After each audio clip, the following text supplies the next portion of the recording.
সবাইকে স্বাগতম। আজকের ভিডিওতে আমরা শিখব কিভাবে পড়াশোনা এবং দৈনন্দিন জীবনের সময়কে সঠিকভাবে ম্যানেজ করা যায়। টাইম ম্যানেজমেন্ট শুধু পড়াশোনায় নয়, জীবনের প্রতিটি ক্ষেত্রে সফল হওয়ার মূল চাবিকাঠি। স্টেপ 1, কাজের অগ্রাধিকার ঠিক করো। প্রতিদিনের সব কাজ একসাথে করার চেষ্টা করো না। কোন কাজ সবচেয়ে জরুরি এবং কোনটা পরে করা যায় সেটা ঠিক করো। এজন্য টু ডু লিস্ট বানাও। স্টেপ 2, পড়াশোনার সময় ভাগ করো। একটানা 2 থেকে 3 ঘন্টা পড়লে মন ক্লান্ত হয়ে যায়, তাই প্রোমোডোরো টেকনিক ব্যবহার করো। এই ধরো 25 মিনিট পড়ো, 5 মিনিট বিরতি নাও। এভাবে 4 সেট পড়ার পর 15 থেকে 20 মিনিট লম্বা বিরতি নাও। স্টেপ 3, সময় নষ্টকারী অভ্যাস কমাও। যেমন ধরো মোবাইল, ফেসবুক বা অপ্রয়োজনীয় আড্ডায় যত কম সময় দিবে তত বেশি সময় পড়াশোনায় দিতে পারবে। প্রয়োজনে পড়াশোনার সময় মোবাইল সাইলেন্ট রাখো। স্টেপ 4, রুটিন তৈরি করো। প্রতিদিনের পড়াশোনা, খাওয়া, ঘুম, ব্যায়াম সব কিছুর একটা নির্দিষ্ট রুটিন রাখো।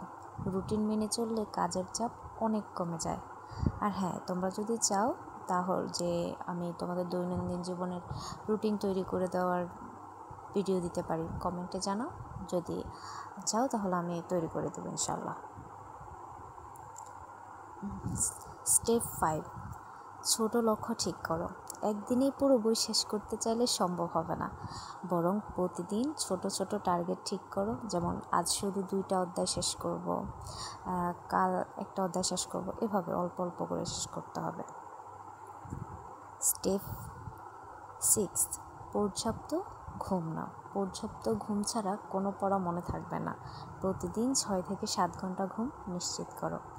ঘুম, খাওয়া দাওয়া এগুলো বাদ দিয়ে যদি শুধু পড়াশোনার পেছনে ছুটলা তাহলেও কিন্তু হবে না।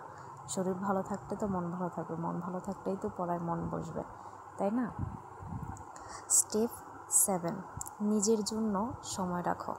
সব সময় শুধু পড়াশোনা করলে মাথা ভারী হয়ে যাবে, তাই প্রতিদিন কিছুটা সময় নিজের জন্য রাখো। যেমন হাঁটাহাঁটি, গান শোনা বা পরিবারকে সময় দেওয়া, যেটাকে বলা যায় এক প্রকার বিনোদন, এরকম আর কি। তাহলে এইভাবেই সময়কে সঠিকভাবে ব্যবহার করলে পড়াশোনা হবে আরও কার্যকরী, আর দৈনন্দিন জীবন হবে অনেক বেশি সহজ ও সুন্দর। ভিডিও ভালো লেগে থাকলে লাইক, কমেন্ট আর সাবস্ক্রাইব করতে ভুলো না। ধন্যবাদ।